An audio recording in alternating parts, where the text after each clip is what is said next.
Today, Google announced the Pixel 3a and 3a XL. They apparently thought that the Pixel 3 was so popular that they needed to add more options for people to fully experience the Pixel lineup. So if you guys didn't get it already, I'm being a little bit sarcastic there because I really don't think the Pixel 3a should exist. I've had the Google Pixel 3 for about 7 months, ever since it came out, and I've had the experience with it has been, to put it in the nicest way, a mixed bag. The Pixel 3 is still one of my favorite cameras at taking still photography. The results that the camera software produces is just amazing. However, that seems to be the only selling point that the Pixel 3 has had. It's just so mediocre at everything else. And you know, when you look at a lot of things, it's especially comparing it to the competition, it's usually average or below average at so many things that you would look at when you're buying a brand new smartphone. And to top it all off, it has a starting price of $799, which is $50 more than the iPhone XR and the Galaxy S10e. And these issues have clearly reflected in Google's sale. And I'm gonna read out to you guys a direct quote from their earnings call that happened 2 weeks ago, where they were reflecting on how poor the Pixel sales were. So stay along with me, this is gonna be a lot of gibberish, just giving you a warning.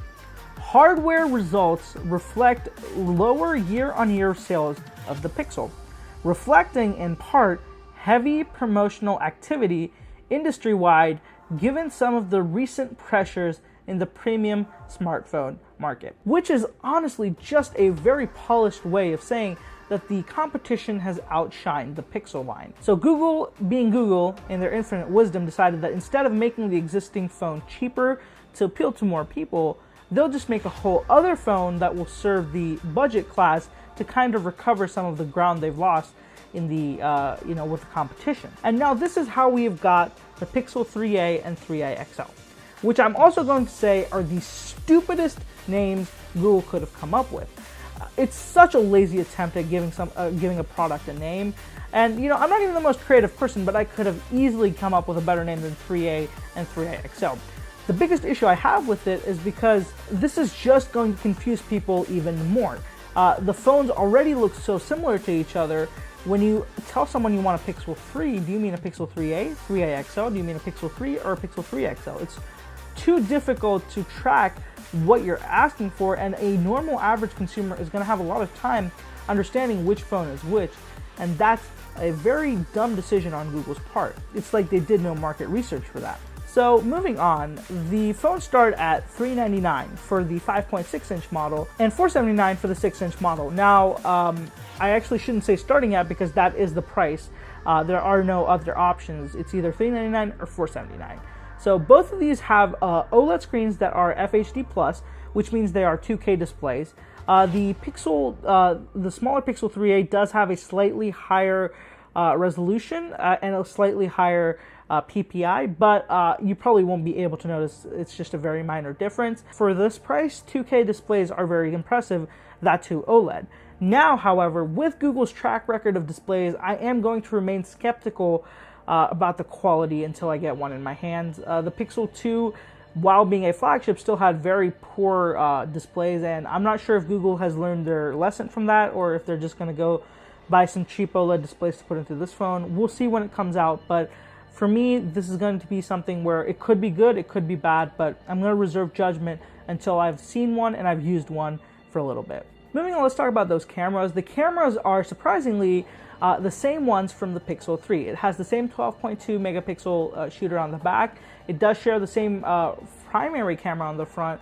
However, it did remove the wide-angle lens that you get on the Pixel 3, Pixel 3's front facing camera. So you had two cameras on the Pixel 3's front, but now you only have one. It also does carry over all the same software features that the Pixel 3 has. So in terms of camera, you're not going to be missing out on much. The quality and the photos are going to be very equivalent on both these, on both the cheaper phones and the more expensive flagship ones, which is a good thing, especially if you're looking at buying this phone mainly for taking photos. Just to add on to here, because I see a lot of people not talk about this at all, if you are considering videos, taking a lot of videos as well with this phone, I would just not recommend this phone at all, because the Pixel 3's camera when it comes to videos is very poor. and I just can't recommend it. And I'm fairly certain, since this has the same camera and the same setup, it's probably going to have similar quality.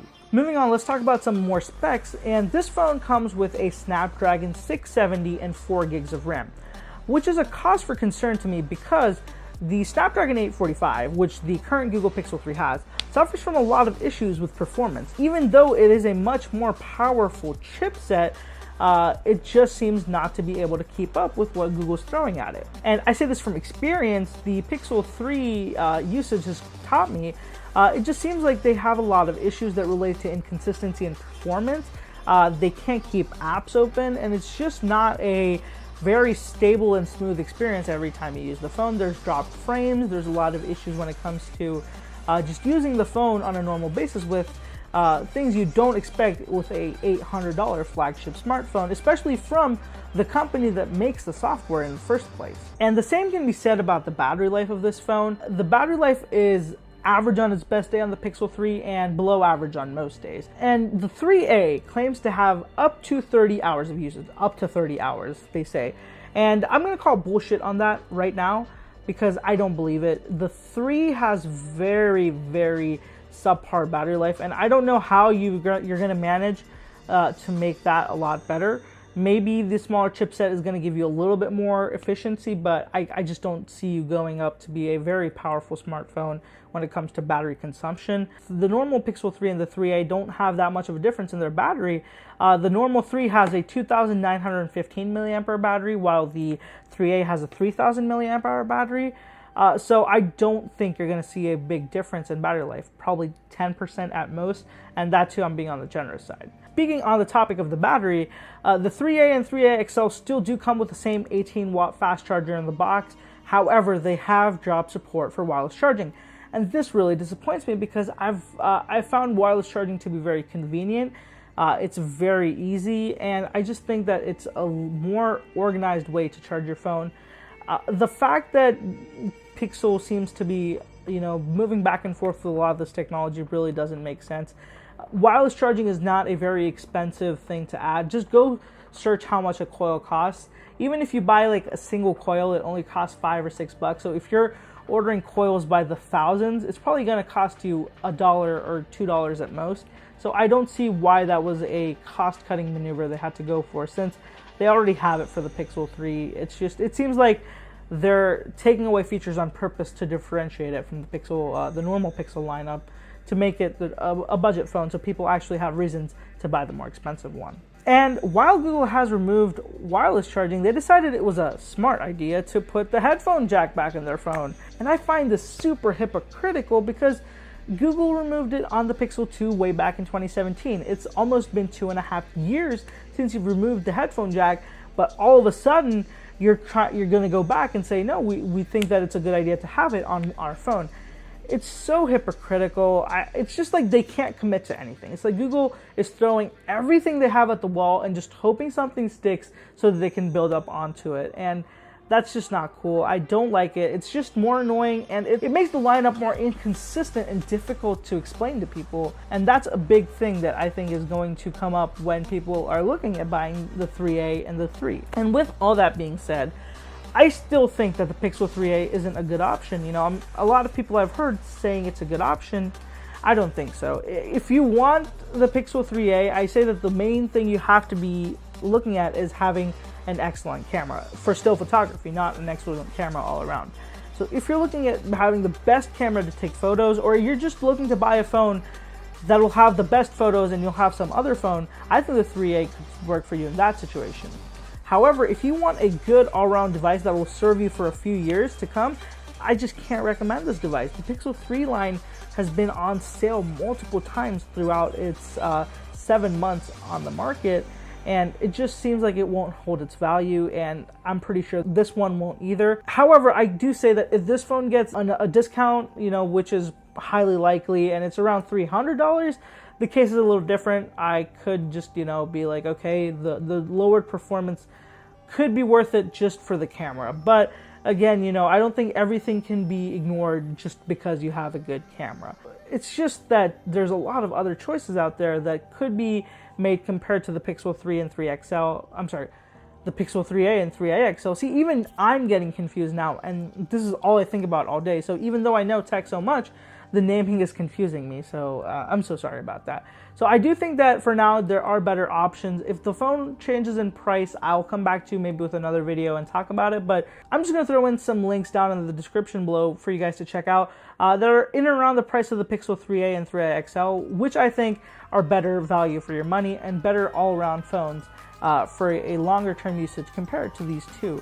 So let me know what you guys think about the Pixel 3a and 3a XL. Do you think they're going to have the success that Google wants them to, or are they going to end up in the same situation that the 3 and 3 XL are, where they just won't sell and Google is going to have to do anything and everything they can to just sell these phones, be it deep discounts or just, having to work something out. So it's just a very interesting topic for me, and I would love to hear from you guys about what you think. That wraps it up for this one, guys. If you haven't already, please check out my Twitter and Instagram. I have all the links down in the description below, along with a bunch of other ways to get in touch with me. Thank you so much for watching, and I'll catch you in the next one.